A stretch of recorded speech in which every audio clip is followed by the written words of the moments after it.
नवतेजमध्ये आपले स्वागत आहे. मी तुमची अँकर श्रेया आणि आज मी तुमच्यासाठी घेऊन आले आहे महत्त्वाच्या आणि ताज्या बातम्या. आजच्या कार्यक्रमात तुम्हाला असंख्य रोचक आणि माहितीपूर्ण बातम्या ऐकायला मिळतील. तर चला आता पाहूया आजच्या महत्त्वाच्या घडामोडी. भारताचे पंतप्रधान नरेंद्र मोदी मॉरिशस दौऱ्यावर गेले होते. त्यांनी मॉरिशसच्या राष्ट्रपती आणि पंतप्रधानांची भेट घेतली. यावेळी द्विपक्षीय संबंध मजबूत करण्यावर भर दिला गेला. अधिक माहितीसाठी जाणून घेऊया आमच्या प्रतिनिधींकडून. पंतप्रधान नरेंद्र मोदी यांनी मॉरिशसचे राष्ट्रपती आणि फर्स्ट लेडी यांना OCI कार्ड प्रदान केले. भारताचे पंतप्रधान नरेंद्र मोदी यांनी मंगळवारी मॉरिशसचे राष्ट्रपती धर्मबीर गोकुल आणि त्यांच्या पत्नीला विशेष सन्मान म्हणून OCI कार्ड दिले.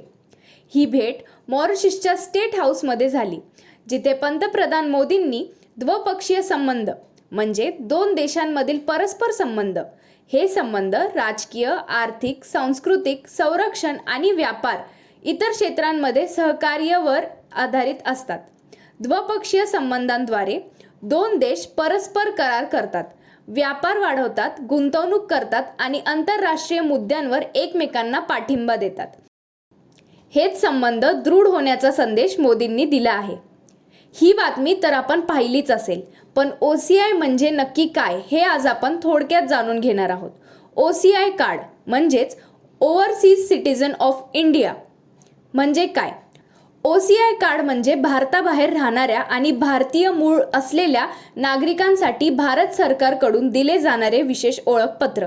हे भारताचे नागरिकत्व नसलेल्यांना काही विशिष्ट अधिकार प्रदान करतात, जसे भारतात अनिश्चित काळासाठी व्हिसामुक्त प्रवास, शिक्षण व व्यवसायाच्या संधी. मात्र OCI धारकांना मतदानाचा हक्क, सरकारी नोकऱ्या आणि शेती खरेदीसारखे काही अधिकार मिळत नाहीत. भारत आणि मॉरिशस यांचे ऐतिहासिक आणि सांस्कृतिक संबंध दृढ असून मॉरिशसमध्ये मोठ्या प्रमाणावर भारतीय वंशाचे लोक वास्तव्यास आहेत. मोदींच्या या भेटीदरम्यान व्यापार, गुंतवणूक आणि सांस्कृतिक सहकार्य वाढवण्यावरही चर्चा झाली. या विशेष सन्मानामुळे मॉरिशस आणि भारतातील नाते अधिक दृढ होईल, असे मत तज्ज्ञांनी व्यक्त केले. मी सोनाली बोबडे आणि तुम्ही पाहत आहात नवतेज. तंबाखू आणि अल्कोहोलच्या जाहिरातींवरून पूर्ण बंदी घालण्यात आली आहे. यावेळी यंदाच्या स्पर्धेत अशा जाहिराती दिसणार नाहीत. आता जाणून घेऊया अधिक माहिती आमच्या प्रतिनिधींकडून. आरोग्य मंत्रालयाने 22 मार्चपासून सुरू होणाऱ्या IPL हंगामात तंबाखू आणि अल्कोहोलच्या जाहिरातींवर कडक बंदी घालण्याचे निर्देश दिले आहे. ही बंदी सरोगेट जाहिरातींवरही लागू असेल. आरोग्य सेवा महासंचालक अतुल गोयल यांनी IPL अध्यक्ष अरुण धुमल यांना पाठवलेल्या पत्रात क्रिकेटपटूंनी अशा उत्पादनांच्या जाहिरातींशी जोडले जाऊ नये असे स्पष्ट केले आहे.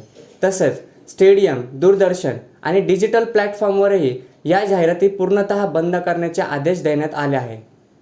क्रिकेटपटूंना तरुणांसाठी आदर्श मानले जाते, त्यामुळे त्यांनी निरोगी जीवनशैलीचा प्रसार करावा आणि सरकारच्या आरोग्य उपक्रमांना पाठिंबा द्यावा, असे मंत्रालयाचे मत आहे. या निर्णयामुळे IPLच्या प्रायोजक धोरणावर परिणाम होण्याची शक्यता आहे, मात्र तो सार्वजनिक आरोग्यासाठी महत्त्वाचा आहे. मी सोहम काळे, तुम्ही पाहतात नवतेज. पुणे मेट्रोचा विस्तार लवकरच होणार आहे. राज्य सरकारने नव्या मार्गांना मंजुरी दिली असून आता फक्त केंद्र सरकारच्या निर्णयाची वाट पाहत आहोत. यामुळे प्रवास सोपा होईल आणि ट्रॅफिकची समस्या कमी होईल. आता जाणून घेऊया अधिक माहिती आमच्या प्रतिनिधीकडून. पुणेकरांसाठी एक आनंदाची बातमी. शहरांच्या वाढत्या वाहतूक समस्येवर तोडगा काढण्यासाठी पुणे मेट्रोच्या विस्ताराला गती मिळणार आहे. राज्य सरकारने नव्या मेट्रो मार्गांना मंजुरी दिली असून आता केवळ केंद्र सरकारच्या अंतिम निर्णयाची प्रतीक्षा आहे. या विस्तारामुळे शहरातील मुख्य भाग अधिक चांगल्या प्रकारे जोडले जातील आणि प्रवाशांचा वेळही मोठ्या प्रमाणात कमी होईल. हा निर्णय फक्त वाहतुकीपुरता मर्यादित नाही, तर पर्यावरणपूर्वक आणि स्वास्थ्य सार्वजनिक वाहतुकीच्या दिशेने एक मोठे पाऊल आहे. वाढत्या वाहनांच्या संख्येमुळे होणारे प्रदूषण आणि ट्रॅफिक जाम कमी करण्यासाठी मेट्रो एक प्रभावी पर्याय ठरू शकतो. विशेषतः दैनंदिन प्रवाशांसाठी हा मोठा दिलासा असेल. नव्या मार्गांमुळे पुणे आणि पिंपरी चिंचवडच्या विविध भागांना जोडणी मिळणार असली तरी प्रत्यक्ष अंमलबजावणीसाठी केंद्राच्या मंजुरीची वाट पाहावी लागणार आहे. पुणेकरांसाठी हा बदल किती प्रभावी ठरेल हे बघण्यासारखं आहे. मी वैष्णवी भेंडारे, तुम्ही पाहतात नवतेज. आणि आमच्या चॅनल नवतेच्या अंकाचा समारोप इथेच होतो. आशा आहे की तुम्हाला आजच्या बातम्या आवडल्या असतील आणि तुम्हाला महत्त्वपूर्ण माहिती मिळाली असेल. मी श्रेया तुमचा इथेच निरोप घेते. वैष्णवी, सोनाली आणि सोहम यांच्या परिश्रमांसाठी त्यांचे धन्यवाद. तुमच्या वेळेसाठी धन्यवाद आणि पुढच्या भागात पुन्हा भेटू. तुमची मतं आमच्या चॅनलच्या मेल ID-वर navtej.33930@gmail.com वर पाठवू शकता. आमच्या चॅनलला सबस्क्राईब करा, लाईक करा आणि शेअर करा. सुरक्षित राहा आणि माहितीपूर्ण राहा.